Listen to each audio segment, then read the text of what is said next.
Eh,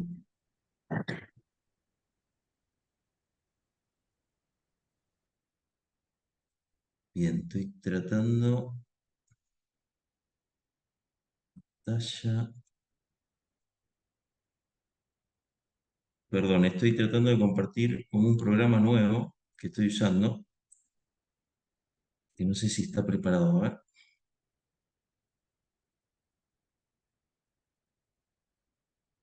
pantalla. A ver ahí. Ahí se ve. ¿Se ve lo que yo estoy haciendo? ¿Se ve la Sí, se pantalla? ve. Ah, bien, perfecto.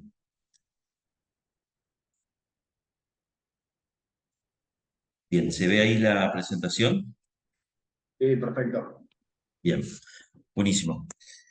Bueno, yo les quería presentar un par de casos. Uno de mis maestros fue el doctor Badía, y él siempre me decía que cuando yo arrancaba la residencia, es que mi objetivo era tener la menor cantidad de complicaciones, pero si las tenía, el objetivo es tenerlas lo más rápido posible. En los primeros años de formación, donde uno está bajo un sistema de contención, el objetivo es, cada vez que me pasaba algo, me decía: "Mira, no te preocupes, mientras las tengas acá, mejor".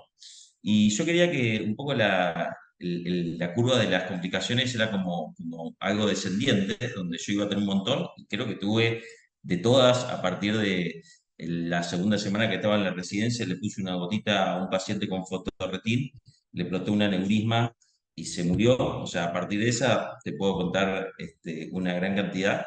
Es más, lo publiqué en la SAO. O sea, realmente creo que tuve muchísimas. Y la verdad que la curva que yo pensé que era descendiente, creo que es como una J, porque después uno arranca un sistema de formación, uno tiene residentes y actualmente uno tiene fellow. Entonces uno después vuelve a tratar un montón de complicaciones, especialmente cuando ayuda. Así que el objetivo es presentarle un par de casos de cosas que veo, y casos de residentes y de mis fellows, y cómo los resolvimos. Este es un caso de un paciente que había sido operado de cataratas. Este no lo operé yo, lo operó un residente con otro médico de staff del hospital. Y lo llamativo es que después que lo operaron, con una cirugía normal, la córnea tenía edema el primer día, y después de una semana seguía teniendo edema.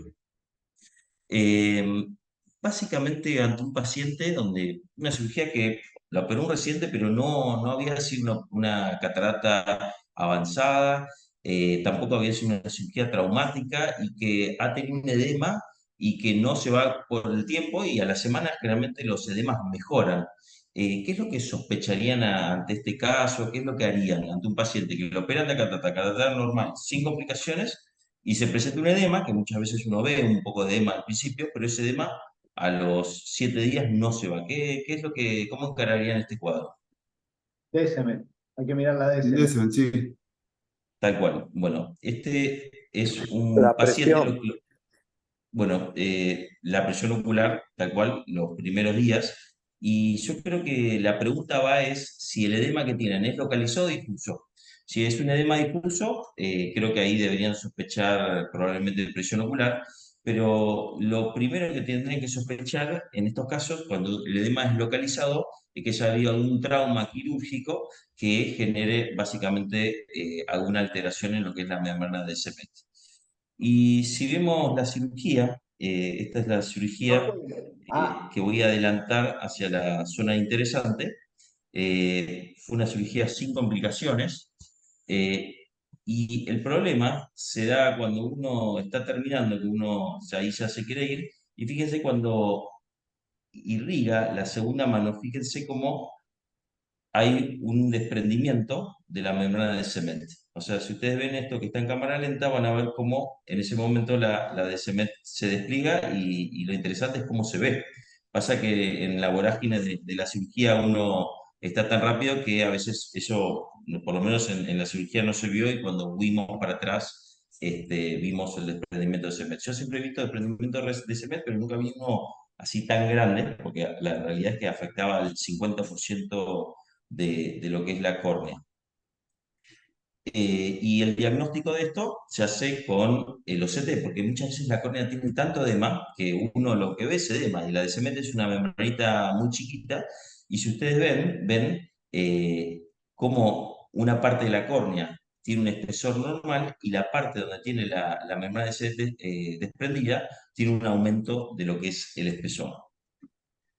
Básicamente los desprendimientos de la membrana cemento pueden ocurrirse por cualquier tipo de cirugía, inclusive pueden ocurrir espontáneamente en los pacientes que tienen una distrofia de Fuchs, traumatismos e inflamaciones de lo que es el segmento anterior. La gran mayoría ocurren en pacientes que tienen alguna predisposición. Generalmente son pacientes que tienen córnea gutata o distrofia de Fuchs y aunque operemos todo bien, es bastante frecuente que cuando operamos una catarata, de una córnea gutata, una distrofia de Fuchs, inclusive con una cirugía completamente normal, tengamos microdesprendimientos en la de CEMET en lo que es la zona de las incisiones. Eh, ¿Cómo se clasifican? Básicamente si son reumatógenos, que quiere decir que hay algún tipo de agujerito, la mayoría son traumáticos, traccionales, y esto tiene que ver en los desprendimientos de la membrana de CEMET que tienen que ver con inflamaciones, membranas retrocorneales que muchas veces traccionan y generan desprendimientos localizados, bullosos, y esto tiene que ver con las queratopatías bullosas, y complejos es cuando básicamente se asocian varios tipos de estos tres cuadros de lo que es la fisiopatología. ¿Y qué es lo que hacemos ante un paciente que tiene un desprendimiento de cemento? Básicamente nos tenemos que basar en estas tres características: la altura, la extensión y la localización. Si es un desprendimiento de cemento chiquito, de menos de 100 micras, de una longitud de menos de 1 milímetro, y está ubicado en cualquiera de las tres zonas, donde la zona 1 es de los 5 milímetros centrales, la zona 2 entre los 5 y los 8, y la zona 3 más allá de los 8, y esto tiene que ver con que más cerca de lo que es la zona central, obviamente más grave, cualquiera de esos tres uno lo espera. Y en la gran mayoría de los pacientes eso mejora. En cambio, si tenemos un desprendimiento de una altura de 100 a 300 micras con una longitud de 1 a 2 milímetros, pero está en la zona pupilar, uno debería evaluar algún tipo de tratamiento quirúrgico, que básicamente lo que uno hace es trata de pegarla con la utilización de algún tipo de gas. Se puede usar C3F8. Yo la verdad que me da bastante miedo meter a un gas en lo que es la cámara anterior, siempre utilizo aire. En caso que sea las mismas características, pero en una zona 2 o 3, o sea, más periférico, uno lo puede esperar. La gran mayoría de estos pacientes, si uno los espera, mejoran. Y si es un desprendimiento grande, más de 300, con una longitud más de 2 milímetros, y está en una zona 1 y 2, la conducta es también tener una conducta un poco más agresiva. Creo que el concepto que uno tiene que tener es que contra más desprendida, más longitud tenga y más cerca del centro, uno menos conservador y más agresivo tiene que ser en lo que es la resolución. Para la resolución es bastante importante hacer un OCT donde uno ve la zona de desprendimiento. En este caso la zona de desprendimiento era a nivel de lo que es la paracentesis, por lo tanto uno tiene que poner el aire en hacer una incisión contralateral justamente para tratar de no meterse en el desprendimiento, y uno pone aire y hace un masaje. Y la respuesta que tiene es bastante buena. Lo que hacemos córneas, tenemos bastante experiencia en manejar aire. El aire a veces puede ser fácil de manejar, pero les puedo decir que a veces puede ser un poco impredecible. Uno mete el aire y a veces se le va atrás del iris, por lo tanto siempre tengan precaución. Y fíjense al otro día cómo la membrana de Semet estaba aplicada, y esto generalmente tiene muy buen pronóstico. Eh, y fíjense en el OCT cómo se había estabilizado. ¿Cuál es el tema de estos pacientes? A pesar que uno aplique la de CEMET, estos pacientes ya nos están diciendo que las células endoteliales de estos pacientes están alteradas, y este paciente probablemente tenga mayor chance en lo que es el futuro de generar algún tipo de descompensación tardía de lo que es la córnea. ¿Alguna pregunta de este caso? Sí, habitualmente suele ser gente mayor y habría que tener en cuenta también para operar el segundo ojo. Bien. Bueno, este es otro caso un poco del mismo tema, pero este es un paciente que yo lo controlaba hace tiempo. Este es un paciente que tenía una queratitis herpética, había hecho una queratitis visiforme muy importante hace un montón de años. Posteriormente hizo varias reactivaciones a pesar de estar con la profilaxis de aciclovir de queratitis estromal y posteriormente por un cuadro de neovascularización corneal generó una degeneración linfoidea.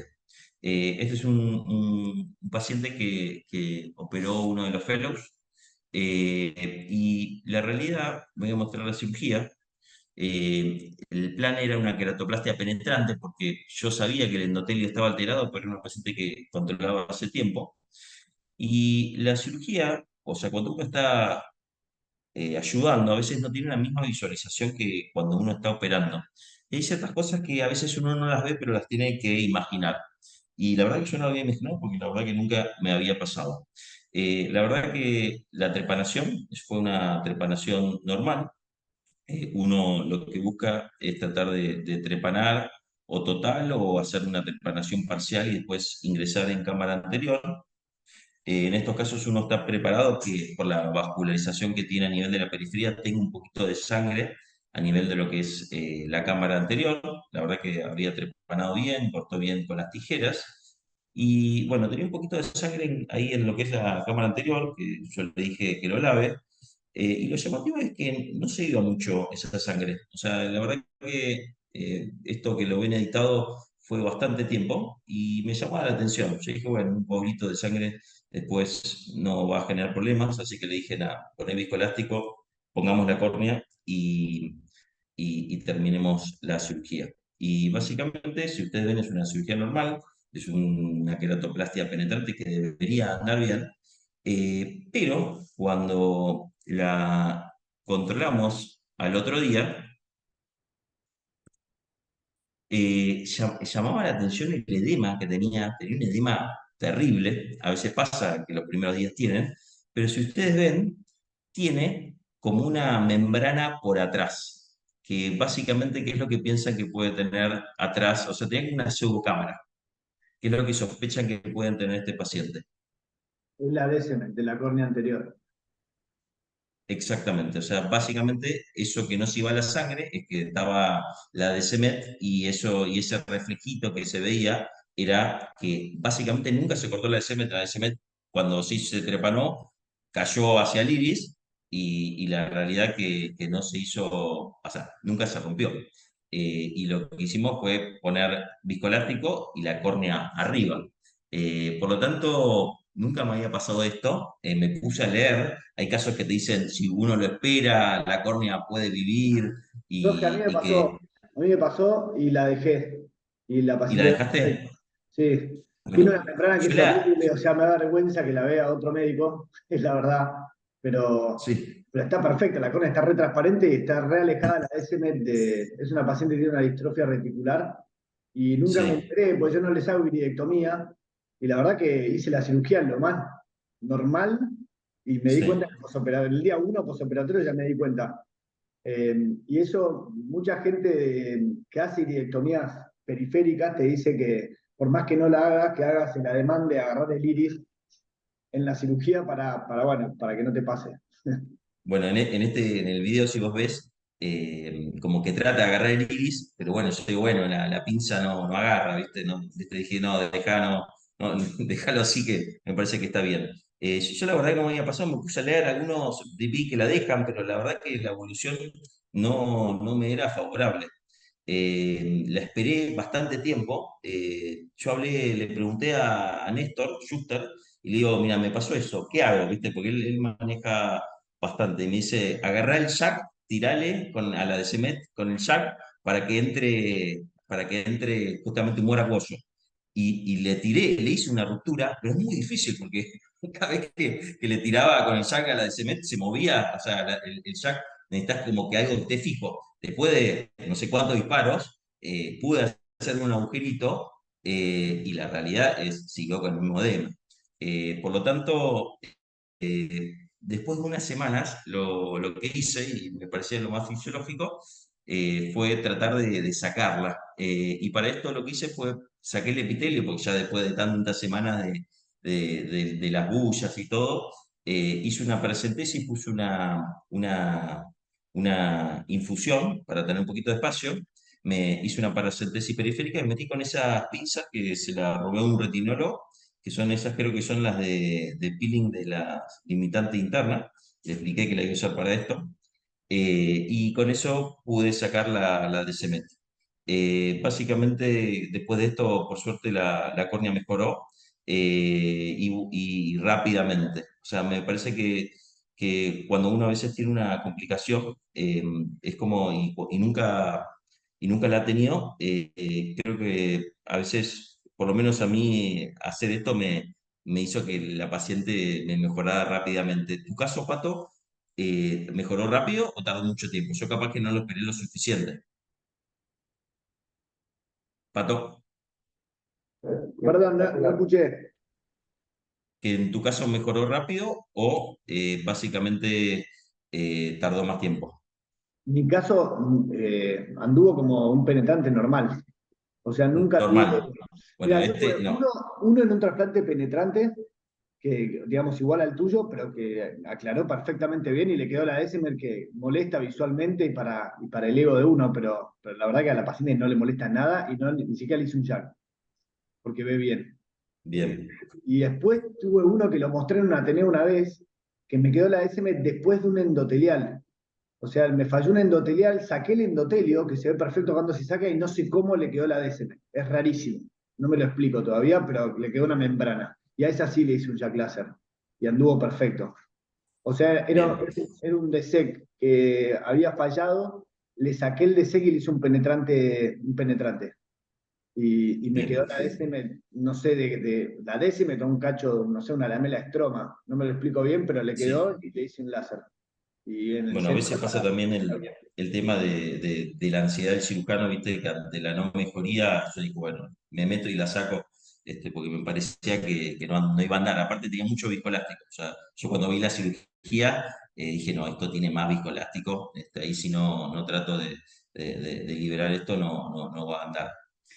Y por último, este caso que les quiero mostrar, básicamente les pide una orientación. O sea, es un caso que la verdad que me llamó la atención y bueno, es un poquito para discutir entre todos.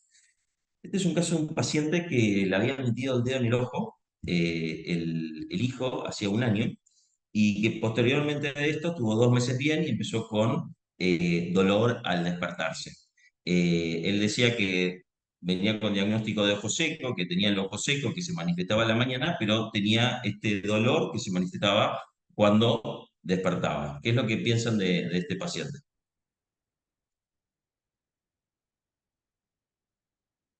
¿Alguien piensa algún diagnóstico? Sí, son Antes. todas úlceras recidivantes. Recidivante. Úlceras recidivantes, sí.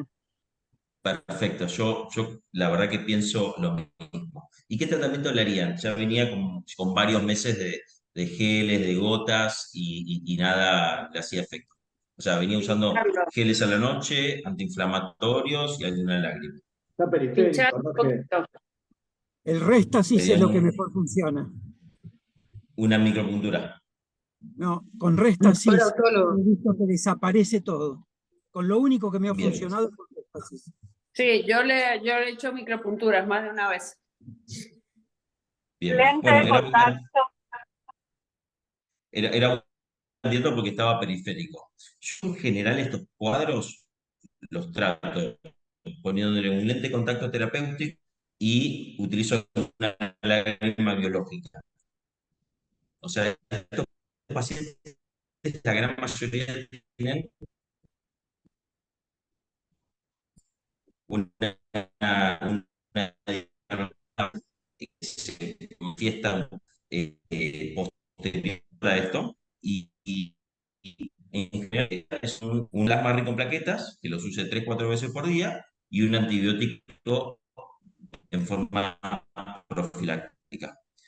Y eso es lo que dice. Y la verdad que así la gran mayoría, 90-95% va a ser bien, siempre hay un porcentaje que uno le tiene que hacer un procedimiento. Este paciente llevaba como varios meses de esto.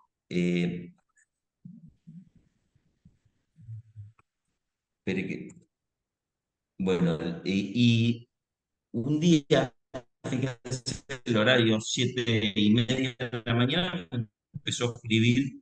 Yo siempre que le pongo un lente de contacto al paciente, puede mover, se le puede infectar. Entonces, me escribió que andaba bien, que le molestaba un poquito, pero que le llamaba la atención que le había cambiado el color del ojo. Y me manda esa foto. Yo la verdad estaba por arrancar el consultorio, siempre trato antes acumulaba WhatsApp de pacientes, pero ahora veo un WhatsApp de pacientes y si lo puedo solucionar al momento, porque si no empiezo a acumular trabajo. Y la verdad yo vi la foto y lo vi un poquito diferente y le voy a mostrar el audio que yo le respondí. ¿Se escucha? No, no se escucha. Bueno, no se escucha, que justo que estaba ahí grabado. Bueno, lo que le decía es que la córnea, o sea, yo le veía que la córnea estaba bien, yo le preguntaba si le dolía, porque cuando mi duda es si le molestaba, o sea, si la lente de contacto se le salió o si tiene una infección. Y yo le respondía que la realidad es que la única posibilidad, por lo menos en mi cabeza, que lo que a él le preocupaba ese cambio de color, es que el lente de contacto se le haya ensuciado o que esté generando un poquito de edema en la córnea, un haze en la córnea. Eso es lo que yo como corneólogo pensaba. O sea, para mí era bastante simple la ecuación. Entonces le dije que me venga a ver y no le di mucha importancia. Es más, cuando vi la foto, la verdad que apenita, yo digo, bueno, este capaz que lo debe tener de antes y ni me di cuenta. Pero que había cambiado el color del ojo y los amigos del trabajo le decían que le había cambiado el color del ojo. Entonces, realmente, por lo menos no es algo que yo le di la importancia que le debería haber dado. Y la realidad es que cuando cuando uno lo ve, comparen, esta es la foto después cuando vino al consultorio, si ustedes ven, tiene un cambio en lo que es la coloración del iris, fíjense un ojo y del otro. Yo la verdad que no me acordaba y no le había sacado fotos antes, todas estas fotos son durante el procedimiento, esto ya llevaba como 3 4 meses de lo que es la noción, el tratamiento, el antibiótico, y lo que es la gotita que yo le había dado, que era la moxifloxacina.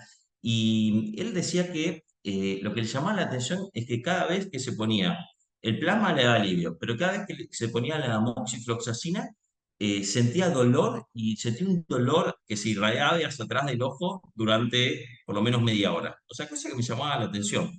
Por lo tanto, lo consultamos básicamente con otro especialista en uveitis, que uno de los diagnósticos, y en esto yo hago agua, era una uveitis de Fuchs. El paciente nunca había hecho un pico hipertensivo, pero era el cuadro que más cerraba con esto. Agus, ¿vos estás por ahí? Sí, estoy acá, Ah, bien. pero igual Sí, él ya viene con el diagnóstico, no sé dónde le habían dicho que era un Fuchs, porque ya viene como que es un Fuchs cuando me viene a ver.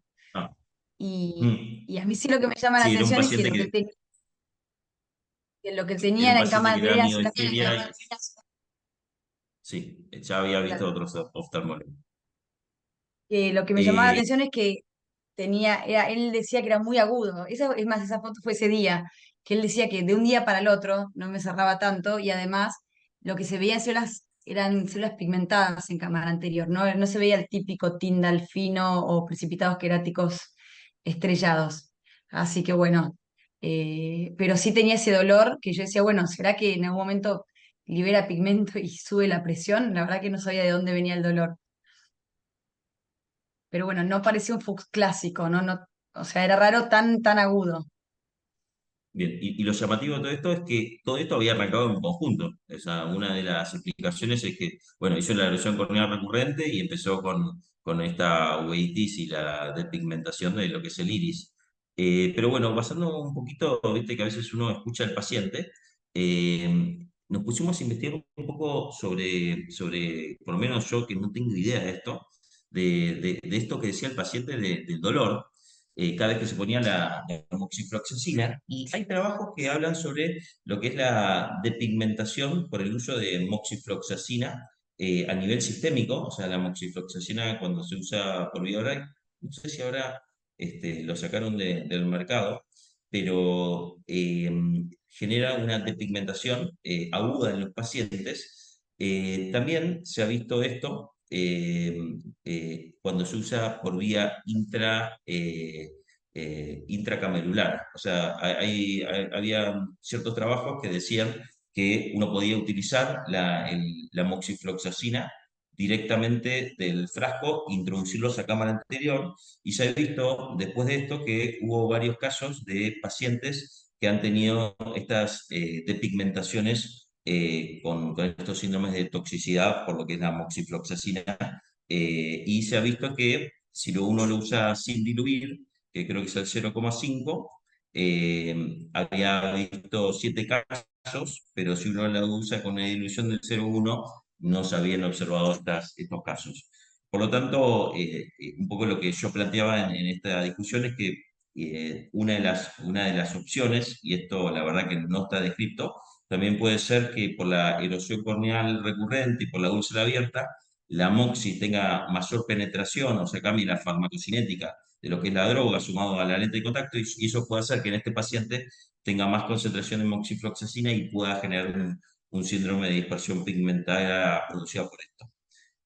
La realidad, al paciente lo controló hace tiempo, suspendimos la moxifloxacina, ya está sin lente de contacto y no ha tenido estos eventos. Pero bueno, queda como dudas si esto realmente tiene otra cosa o si esto fue por lo que es la moxi. ¿Alguien ha tenido algún caso similar? ¿Alguno piensa algo diferente? Porque la verdad que es un caso más bien para discutir.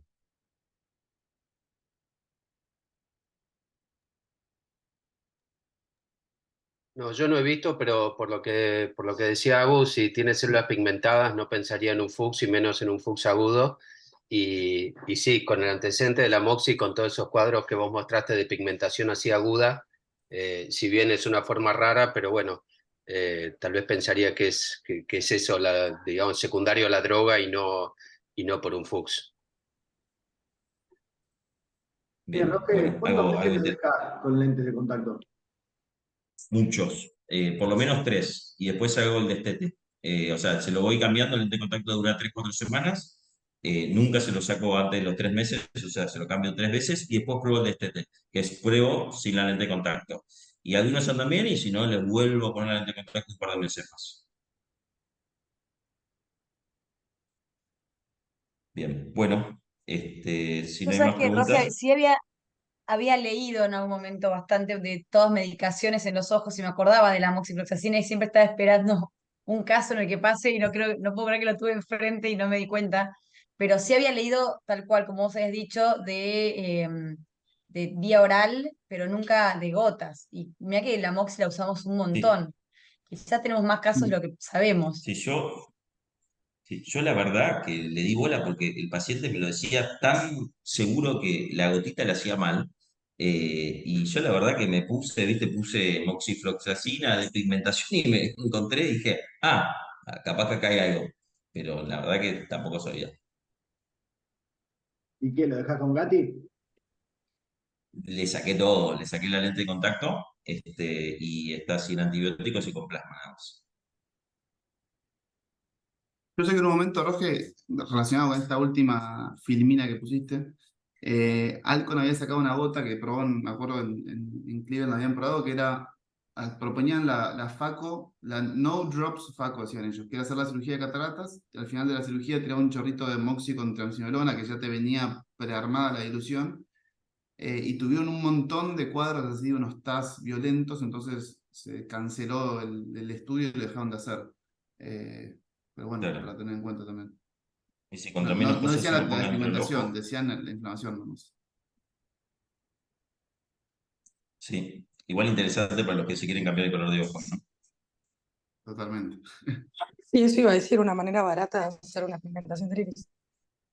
le pones prostaglandina Sí, en mejor uno que y el el láser. otro Moxi, y Te hace Sí, pero pestañas por y boca es más más efectivo veloz. que la gota.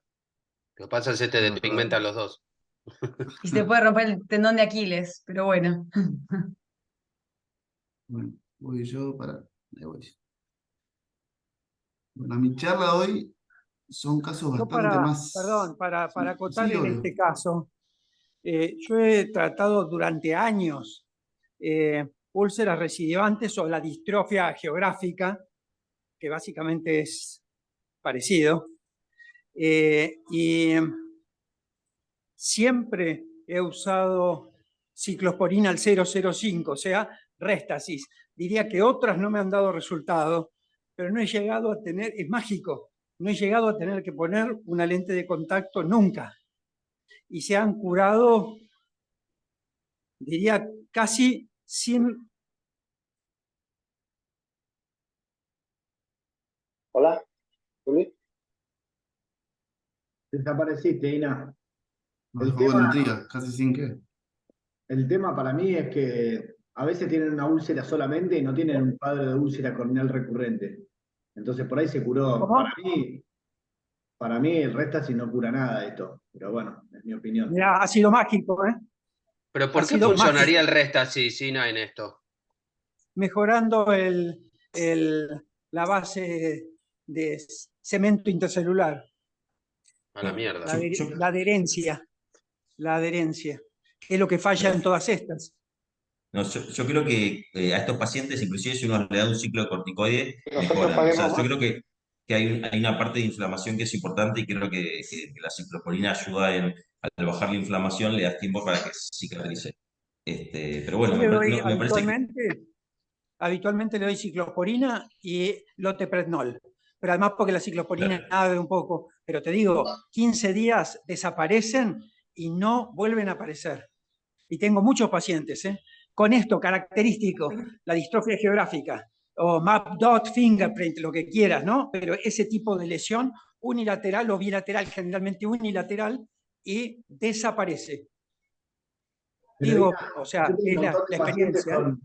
con Map.Fingerprint Fingerprint que no tuvieron nunca una úlcera. No, Entonces, estamos hablando de úlcera, ¿no? O pero sea, una que tienen úlcera esa o úlcera característica, corneal pero recurrente. con lesión. Pero digo, o sea, ténganlo en cuenta. Yo odio el Restasis. La verdad que lo odio porque mete un montón en el ojo.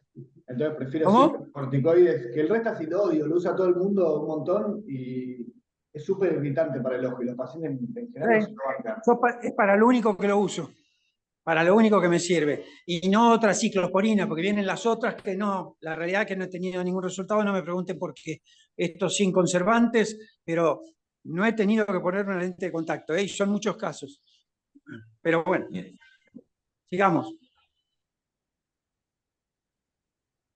Bien, bueno, acá vamos a unos casos bastante más fáciles y del día a día que todos vemos todos los días, pero últimamente no sé por qué, pero me vinieron llegando muchos de estos casos con indicaciones medio discutibles. Entonces me pareció bueno, nada, volver a charlarlo, ver qué opinan todos. Y Valeda. valida para todos, exactamente. Y bueno, la charla, gran parte de la información, después si la quieren buscar, es del PPP, del Present Practice, respecto a esto, que es las lesiones degenerativas de la retina periférica, que esta es la última actualización que sacaron, que es de 2019, que tiene algunos pequeños cambios respecto a la anterior de 2008, que había sido revisada en 2013. Entonces, bueno, son casos súper del día a día, como este simple desgarro en herradura, que todos hemos visto alguna vez. A este caso, este es el menos discutible de todo. Creo que acá, un paciente que viene con síntomas, con destellos, con hemiodesopsias, que dice, me empecé ayer, viene a la consulta y le ves esto, acá creo que todos lo tratan, ¿no? ¿Alguien no le haría láser a este caso? No, perfecto. Todos Todos lo deberían. tratan, todos le haríamos un láser. ¿Cómo hacerle el láser? Algunos le hacen una hilera, otros le hacen tres. Acá tenemos el láser con patrón, que ya de base te hace el circulito en tres, entonces te queda súper prolijo ahí las tres hileritas de láser que te haces automático. En 33 segundos le hiciste el láser al paciente y se acabó el problema en este caso. ¿Bien? Entonces, bueno, este es el caso típico, el caso que tenemos que tratar, que no hay mucho que discutir. Un paciente con un desgarro en herradura, sintomático. Punto. ¿Tá? Entonces, cuando vamos a la tabla de recomendaciones del manejo, tenemos un desgarro en herradura sintomático agudo, hay que tratarlo pronto. ¿Bien? Este es el caso en el que nadie te puede discutir nada, porque este está demostradísimo que hay una gran diferencia, ya que el 50% de los desgarros en herradura sintomáticos terminan en DR y 5% de los desgarros sintomáticos tratados. O sea, la incidencia de DR la bajamos un montonazo haciendo el láser bien hecho, y los casos que suelen desprenderse es por el fracaso en el tratamiento. Es un tratamiento insuficiente, principalmente en el borde anterior. Entonces, la recomendación es, si vos no te asegurás que lo estás rodeando perfectamente al desgarro, extendete lo más que puedas hacia la hora para evitar que no se filtre el líquido hacia un costado o hacia el otro. ¿Bien? Bueno, este es el más simple de todos. Y después esto, siempre importante saber para los controles después del láser es en qué tiempo tenemos la mayor adhesión de la retina con el láser. ¿Bien? Siempre, yo el número que siempre escuchaba y que siempre leía eran 2 semanas, pero bueno, acá es importante hacer la diferencia entre si la retina estaba aplicada o si la retina estaba desprendida. ¿Tá? Entonces, si vos le haces láser a retina que está aplicada, la mayor fuerza se obtiene a los 5 días, y esa misma fuerza se mantiene de ahí en adelante, bastante parecida, durante 4 semanas.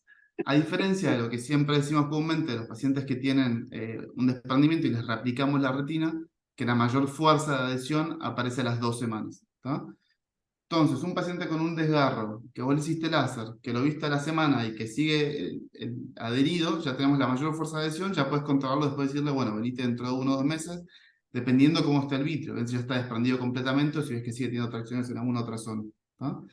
Y acá, por otro lado, vemos las 2 semanas de las retinas desprendidas, y por eso la importancia del gas que siempre usamos para mantener la retina aplicada durante esas 2 semanas que va adquiriendo esa mayor fuerza de adhesión. Y después acá abajo, la línea que ven acá abajo en este gráfico, es la fuerza de adhesión que obtiene la retina si se adhiere espontáneamente y sin láser. ¿Tá? Entonces, la importancia del láser, de cómo nos aumenta esa fuerza de adhesión, que ante una tracción del vitrio, ahí toma importancia esa fuerza de adhesión. ¿Bien? Entonces, si tenemos un vitrio que está traccionando, un láser nos va a ayudar mucho a que esa lucha de fuerzas entre la adhesión y la tracción le gane la adhesión y no la tracción para evitar el desprendimiento.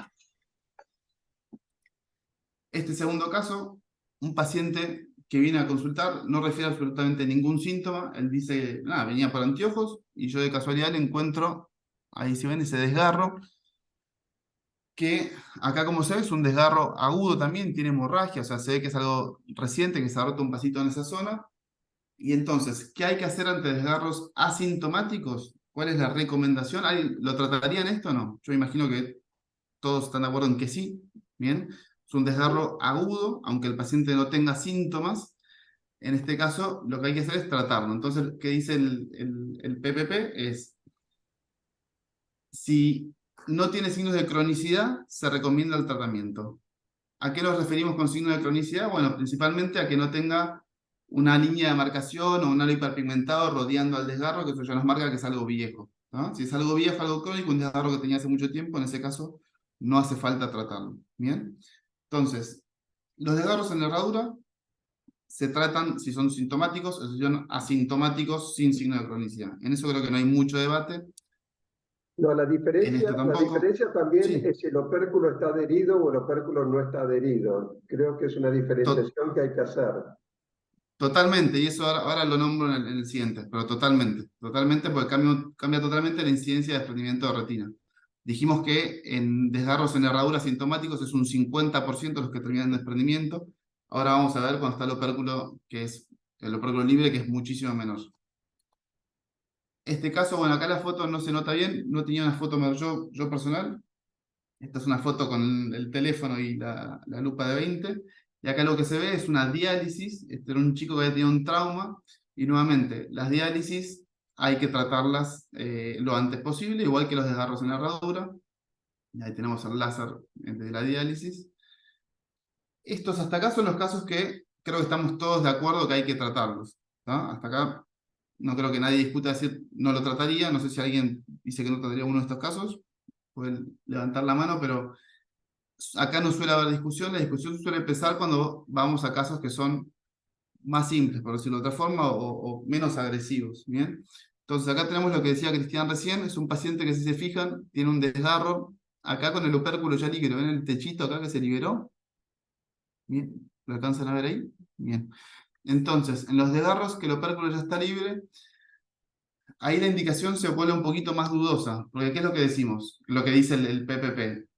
Todo esto es un metaanálisis de todos los trabajos publicados al respecto, entonces a veces las definiciones no son tan claras, no es sí o no. Bien, entonces, si tenemos un desgarro operculado sintomático, el tratamiento puede no ser necesario. ¿Y en qué se basa en eso? En que la incidencia de desprendimientos de retina en estos casos es muchísimo menor que los desgarros en herradura, o sea, de 4 a 17. ¿Ah? Entonces, en este caso, se le puede decidir hacer tratamiento o no. Controlarlo simplemente sin hacer tratamiento es válido, porque la incidencia de desprendimiento es menor, bien, es mucho más baja. En los asintomáticos es 0%, o sea, no suelen terminar nunca en desprendimiento de retina. Siempre algún caso va a aparecer, pero en los casos que han hecho seguimientos de agujeros operculados asintomáticos diagnosticados, ninguno terminó en desprendimiento de retina. Entonces, si es asintomático, no hay que hacer láser, ¿bien? Si es sintomático, pueden no hacerlo, también pueden hacerlo, no estaría mal, pero puede no ser necesario. O sea, se puede seguir y no aumenta la incidencia de desprendimiento de retina. Hay algunas variables que hay que considerar ahí y ellas son, por un lado, si está abajo o está arriba ese agujero. Normalmente los de abajo se comportan de forma mucho mejor. Y la segunda variable es si el paciente ya ha tenido un colapso vítreo o no, porque si es superior y está operculado, es muy posible que cuando haga el colapso vítreo ese agujero pueda levantarse. Así que hay que estar atento con esas dos cosas. Totalmente. No, O sea, acá y lo que se yo, remarca, sí. otra variable es familiar, ¿no? Porque te cae el hijo del que ya operaste y yo le hago, pero ¿sabes cómo, no? Sí, bueno, y también el otro ojo, ¿no? Si ha tenido un Eso desprendimiento iba de a retina decir, del el otro ojo ojo, contralateral. también, totalmente. Pero lo importante a remarcar acá, de todo lo que dijeron, que son pautas de alarma que tiene que tener el médico para tomar la decisión de cómo seguir a este paciente, lo que sabemos es eso. Si tenemos un paciente que ya hizo un desprendimiento de vitro, que el vitro está colapsado y que tiene un agujero operculado, aunque haya sido sintomático, si está todo aplicado, podemos decidir no tratarlo, pues sabemos que no tiene más tracciones. Ahora, si vemos que el vitro está adherido, que sigue tironeando en esa zona, uno puede elegir no tratarlo sin ningún problema, pero tiene que hacer un seguimiento un poquitito más de cerca, bien citarlo no en tanto tiempo para ver cómo evoluciona esto. Y estos Yo son los creo casos que que me han llegado. Sí, eso es lo que hacía, me acuerdo que papá hacía eso confiadamente y lo citaba cada 3 días y lo venía a ver los domingos, los sábados, el lunes, el martes, miércoles. Creo que era mucho más fácil hacerle un láser, sobre todo pensando que si es sintomático y agudo, tenés 17% en el rango más alto de DR, es mucho más fácil hacerle un láser que estarlo controlando cada 2 días. Mucho más seguro, me parece. sí, a ver. Tampoco tenés que caer, como caen muchos, en lo que Ed Norton del Bascom Palmer llamaba retinopatía remunerativa aguda. Era un tema que sufría el médico, no el paciente. Así que hay un equilibrio en todo esto. Yo creo que acá en este caso justamente es eso, el trabajo tampoco se la juega. O sea, si vos lo tratás, como dice Emilio, en el caso sintomático operculado, no está mal, está bien. Si vos no lo tratás y lo seguís, también está bien. O sea, en ese caso, ambos caminos son correctos. Acá no te dice no lo hagas, el tratamiento puede no ser necesario. Entonces, si me viene un paciente con un operculado sintomático tratado, no le puedo decir, no, tu médico te robó plata. O sea, es algo que es una opción. Si es un agujero asintomático, con ya el vitro totalmente colapsado, bueno, ahí ya es más discutible. Y más discutible aún en estos casos. Un paciente que viene a la consulta, que esto me ha llevado varios estos días, viene a la consulta con un látiz, sin nada más. Acá tenía un agujero, si se ve, la imagen es medio oscura, por el lado tiene un agujerito chiquitito, un agujerito atrófico, bien, con toda la retina aplicada, todo normal. ¿Alguien lo trata? Yo ¿Alguien hace no, un tratamiento yo no. profiláctico? Bien, Si si tuvo no, desprendimiento de retina en el otro ojo, sí. Emilio, si tuvo en el otro ojo, sí. ¿Alguien más? Pará, Viviana, Pablo. en realidad si es no pigmentado y tuvo desprendimiento en el otro ojo, ahí tiene indicación de láser. Ok. Bueno, entonces, primero vamos a este caso. Este caso es un paciente que no tuvo nada en el otro ojo. Es el primer ojo, o sea, tiene otro látiz en el otro ojo, pero no tuvo antecedente de desprendimiento. Te viene a la consulta para hacerse un anteojo, le ves el fondo de ojo, es miope de -3 y tiene ese látiz sin nada más. O casos como este, de vuelta, un látiz, acá se ve bien claro un agujerito que tiene acá sobre el látiz. Acuérdense que el látiz tenemos debilidad de la retina y un aumento de la adhesión del vitrio rodeando el látiz, entonces tenemos mayor riesgo de que nos haga desgarros y que nos haga agujeros, ¿bien? Entonces, estos casos, ¿hay que tratarlos de manera profiláctica? ¿Qué sabemos? El 30% de todos los desprendimientos de retina que vemos tienen un látiz, pero el riesgo de generar un DR a partir de un paciente que viene un látiz es cercano al 1%. ¿No? Entonces, si nosotros controlamos 100 pacientes con látiz, solamente uno nos va a hacer un desprendimiento de retina. ¿Bien? En uno de los trabajos más grandes que hay, que es de Bayer, son 423 pacientes ciegos durante 11 años y de los 423 solamente 3 sufrieron desprendimiento de retina, uno porque generó un desgarro en herradura y 2 por agujeros atróficos en el látiz. Entonces, la indicación que sale, la conclusión de esto es que los látiz tengan o no tengan agujeros atróficos, y los agujeros atróficos per se no está indicado tratarlos. ¿Bien? Entonces, solamente lo que hay que hacer a estos pacientes es controlarlo. ¿Por qué? Porque tenemos un mayor riesgo a que hagan un desgarro, porque son retinas que están debilitadas. Entonces, ante el desgarro, ahí sí hay que estar atento, darles las pautas de la mapa para hacer el tratamiento en el momento correcto. ¿No? Pero lo que ya se sabe es que si le hacemos un láser al látiz, se puede generar igual un desprendimiento que se puede generar o en los bordes de adición que le generamos con el láser nuevo o en retina sana. Y respecto a lo que decía Emilio, bueno, se me hicieron al revés. Respecto a lo que decía Emilio, si tiene antecedentes de desprendimiento de retina en el otro ojo, ¿qué hacemos? Bueno, y con esto, de vuelta, acá se lava las manos el PPP, no hay consenso o evidencia suficiente para guiar el manejo. Y cuando uno va buscando los trabajos por separado, sí hay un montón de trabajos que presentan esto. El failure, o sea, la falta de eficacia del láser preventivo en ojos que han tenido desprendimiento de retina en el otro ojo para evitar el desprendimiento de retina. Y lo que se demuestra en todos los trabajos es que si uno le hace un láser al látiz, igual te puede pasar el desprendimiento de retina o pegado al láser que le hiciste, que estás reforzando esa zona de adherencia, o en zonas de retina sana. Entonces acá entramos un poquito en un debate que es, de vuelta, o sea, las dos opciones no están mal, yo no lo haría.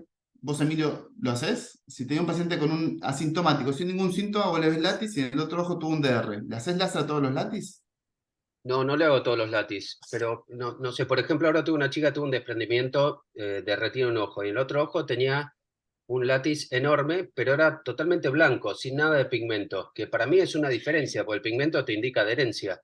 Pero cuando es un látiz blanco y tuvo desprendimiento de un ojo, un gran látiz del otro lado, yo por ahí es la única indicación que tengo de láser profiláctico. Pero sí, la mayoría de los látiz vos lo ves y nunca le haces nada. Pero esa es la única indicación que alguna vez leí que esos son los casos donde vos deberías hacerlo. Yo Ten en tengo cuenta un que caso, yo tengo un el caso para mostrar. 40% se rompen en retina aparentemente sana, no en la lesión del látiz. Entonces, le da una falsa seguridad hacerle láser al látiz asintomático. Sí, no solo haces al látiz, alrededor del látiz y te extendés un poquito, ¿no? Tampoco ser cagón, como se dice habitualmente. Pero sí, yo me acuerdo de la discusión eterna de que vos le haces al láser y se rompe al lado, lo escuché a mi viejo decir eso 1000 veces, por eso me parece que hay que extenderse un poquito, pero qué sé yo, podrá ser controvertida, pero creo que no hago ni uno por año de láser preventivo en látiz. ¿Pero 360 la haces en el Ecuador? No, 360 no, pero me extiendo un poco de donde tenga el látiz, o sea, no solamente alrededor del látiz, sino un poquito a los costados, porque a veces, claro, tironea de la zona el vitrio está adherido al costado del látiz, ¿no? Respecto al 360, eso bueno, ya está bastante demostrado, me parece, no sé si alguien lo sigue haciendo. pero está demostrado que no sirve. Hacer esa nueva hora 360 que hacían mucho en su momento los refractivos como para evitar el desprendimiento, se sabe que el desgarro se genera o en el borde anterior o posterior de esa nueva hora que generaste con el láser, entonces no tiene sentido porque genera lo que dice Eduardo, esa falsa seguridad de que ya te hizo un láser 360 y después aparece igual un desgarro en alguna otra zona. Esto quería poner, la mejor clase que escuché de esto de mi vida es de Eduardo, entonces si tienen dudas al respecto de este tema, consulten a Eduardo que da una clase excelente sobre estas lesiones y el tratamiento para hacerlo. Y la única diferencia que encontré entre el PPP del 2008 y el PPP del 2019 viene en estos casos. Entonces, te llega un paciente con un hemovitrio, un paciente sano, sin ninguna otra alteración, sin ninguna vasculitis, no es diabético, no tiene nada, y te viene con un hemovitrio unilateral. ¿Bien? Lo primero que hacemos... Ante una hemorragia en el ojo sin ningún antecedente, tenés que pensar en un desgarro retinal que sangró, y normalmente lo que tenés que hacer es operarlo rápido. Porque si lo seguís con ecografía, te va a decir que la retina está aplicada, sigue aplicada, y el día que aparece el desprendimiento ya tiene una PVR. Bien. Vamos al PPP. Entonces, lo primero que hacemos, como dijo Cristian, o sea, uno aunque lo quiera operar rápido, me imagino que antes siempre van a hacer una ecografía para ver ante qué estamos, ¿no? Ver qué encontramos. Entonces podemos tener una ecografía de Arturo, en el cual nos muestra un desgarro evidente, uno de sus cientos de miles de casos con desgarros en hemorragias. En este caso creo que todos lo operarían, todos le harían vitrectomía, o alguien lo esperaría, un paciente con un desgarro y en hemovitrio. No, creo que nadie lo esperaría, todos iríamos a quirófano directo, me parece. Si alguno lo esperaría, puede levantar la mano. El debate se genera en este caso, ¿no? El hemovitrio con la ecografía que está totalmente sana. ¿Y qué es lo que cambió? Hasta el 2013, lo que se recomendaba era hacer seguimientos con ecografía hasta que apareciera o un desgarro o un desprendimiento en las hemorragias vitras, como dice Cristian, sin ningún antecedente, sin nada más. Esto era hasta 2013. Y después en base a este trabajo, o sea, 2008, perdón, esto es el PPP de 2008. Y después en base a este trabajo que se presentó en 2010, que lo que hicieron fue lo que propone Cristian, justamente, hacer una vitrectomía temprana para las hemorragias en las cuales uno sospecha un desgarro, o sea, pacientes por otras razones totalmente sanos. Y lo que vieron que es que un 53.7% de los desgarros de estos pacientes que operamos de una vitrectomía temprana por hemorragia vítrea, en un 53.7% los desgarros se habían hecho diagnóstico previo por fondo de ojo o ecografía, pero que en un 46.3% los desgarros fueron identificados solamente durante la vitrectomía. ¿No? Entonces, que la sensibilidad de... dependiente. La ecografía la tenés que tener clara. Totalmente. El ojo lo puedes no ver. Totalmente, pero bueno, teóricamente este trabajo publicado en la American Journal, uno supondría que es un ecografista que tiene experiencia, pero bueno, totalmente. Capaz, si estuviese Arturo acá, nos diría, yo detecto el 100% de los desgarros. Totalmente, pero bueno, esto es el trabajo, si uno quiere... O que más, no se puede defender, boludo, lo voy a defender yo hoy. Pero bueno, eso, si uno quiere basarse en un trabajo para tomar la decisión, la sensibilidad reportada que tenemos del ultrasonido para detectar desgarros en pacientes con hemorragias vitras es de un 55.9%. Entonces, en base a este trabajo, se sacó esa indicación que había en el PPP de 2008 y se eliminó para ahora. ¿Ah? Entonces, no terminan de aclarar si ellos recomiendan que hagas la vitrectomía temprana o no, pero bueno, en base a este trabajo que haciendo vitrectomía temprana tenían mejores resultados en detección de desgarro y tratamiento de los mismos, uno podría basarse en esto para hacer lo que dice Cristian justamente, que es una vitrectomía temprana para tratar el caso directamente. Y son 8:25. Bueno, creo que estamos ahí, pues si no en otro caso no me va a alcanzar el tiempo. Sí, estamos. ¿Todos hacen lo mismo con el hemovitrio?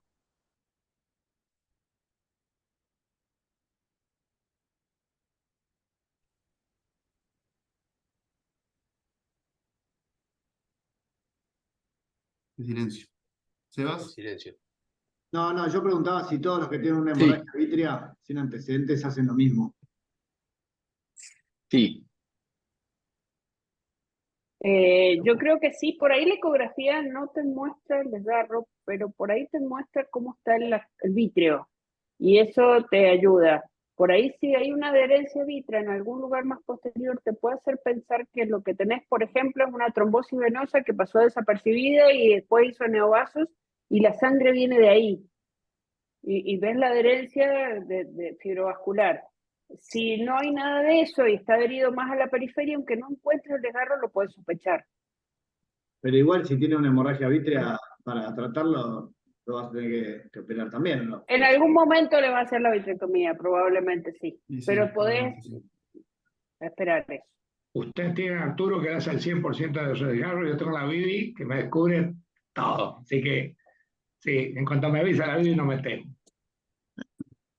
Yo quiero preguntar algo con respecto al tema de los desgarros del látiz y los agujeros asintomáticos que generalmente veo porque, bueno, hago refractiva y vienen los pacientes miopes jóvenes que son absolutamente un hallazgo del examen, ¿no? Preoperatorio.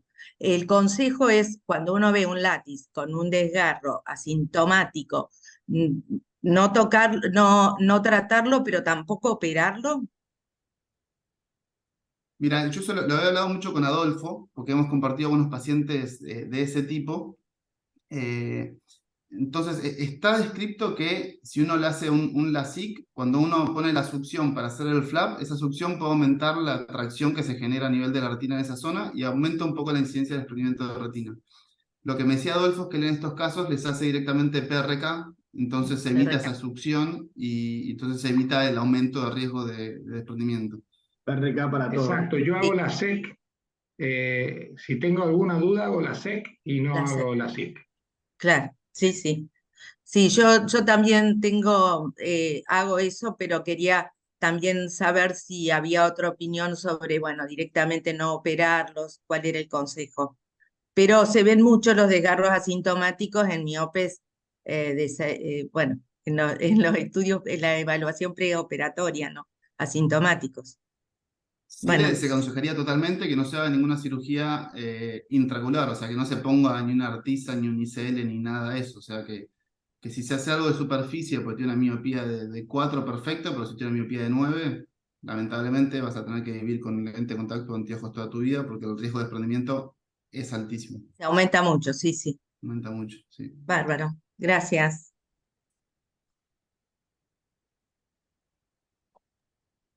Excelente, Juan. Estuvo muy Gracias, bueno. Juan. Gracias, Roque.